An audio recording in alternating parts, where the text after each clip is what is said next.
For more on this story, we can go across to Sarah Morris standing by in Madrid. Sarah, just how bad are things? Well, probably the webpage of 20 Minutos and its headline sums it up pretty well. It says the Iberican oven is back, and the Spaniards really just amazed that they've been hit by a second heat wave within days after Cerberus, that anticyclone that came through from North Africa.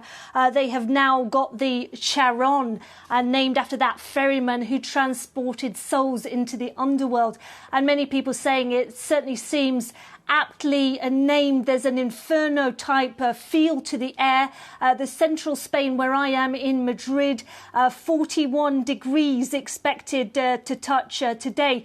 And the weather forecasters saying that the night will not bring much respite, that there's many parts of central Spain and Andalusia that will see 25 degrees, making it very difficult for people to sleep. The forecasters and the authorities in particular or warning people who are vulnerable, like the elderly, pregnant women, to be very careful to stay indoors as much as they can and to keep the shutters down. Reminding people, of course, that last year the calculation by some of the academics was that as many as 11,000 people died in Spain as a result of that very intense summer weather, bringing on heat stroke and some pre-existing conditions. Sarah, and this, of course, comes in the middle of the very busy tourist season, the summer tourist season in Spain, and, of course, in the run-up to that election this weekend.